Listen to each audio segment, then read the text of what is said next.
తెలంగాణ కాంగ్రెస్ ప్రభుత్వంపై హరీష్ రావు మండిపడ్డారు. వాతావరణ శాఖ హెచ్చరించిన ప్రభుత్వం ముందస్తు చర్యలు తీసుకోలేదని, అందువల్లే తీవ్ర ఆస్తి ప్రాణనష్టం జరిగిందని తెలిపారు. మృతుల కుటుంబాలకు 25 లక్షల ఎక్స్గ్రేషియా ఇవ్వాలని డిమాండ్ చేశారు. ప్రభుత్వం ప్రజలను అలర్ట్ చేయడంలో ఫెయిల్ అయిందని, కనీసం హెలికాప్టర్ కూడా ఏర్పాటు చేయలేదన్నారు. రేవంత్ రెడ్డికి వ్యంగ్యం ఎక్కువ, పనితనం తక్కువ అని విమర్శించారు. పాలనపై పట్టుకోలుపై ప్రతిపక్షాలపై బురద జల్లుతున్నారని ఆగ్రహించారు. ప్రభుత్వం మమ్మల్ని ఆదుకోవడంలో పూర్తిగా విఫలమైందని చెప్పి వాళ్ళందరూ కూడా తమ ఆవేదన వెళ్ళగక్కుతా ఉన్నారు. వాళ్ళు చాలా స్పష్టంగా చెప్పారు. గతంలో బీఆర్ఎస్ ప్రభుత్వం ఉన్నప్పుడు మాకు ముందస్తుగా మైక్ లో అనౌన్స్మెంట్ ఉండేది, మమ్మల్ని అలర్ట్ చేసి జాగ్రత్తగా బయటకు తీసుకెళ్లారు. తర్వాత కూడా ప్రభుత్వం నుంచి మాకు మంచిగా సహకారం అందింది. కానీ ఈ ప్రభుత్వం ప్రజల్ని అలర్ట్ చేయడంలో ఫెయిల్ అయిపోయింది.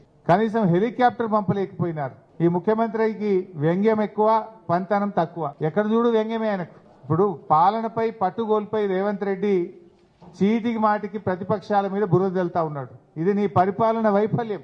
వాతావరణ శాఖ హెచ్చరించినా నువ్వు మేల్కొనలేదు. పెద్ద ఎత్తున వర్షాలు పడబోతున్నాయి, వాయుగుండం వచ్చింది అని వాతావరణ శాఖ హెచ్చరించినా ఈ ప్రభుత్వం ముందస్తు చర్యలు తీసుకోకపోవడం వల్లనే రాష్ట్రంలో ఇవాళ పెద్ద ఎత్తున ప్రాణాలు పోయినాయి, తీవ్రమైనటువంటి ఆస్తి నష్టం జరిగింది.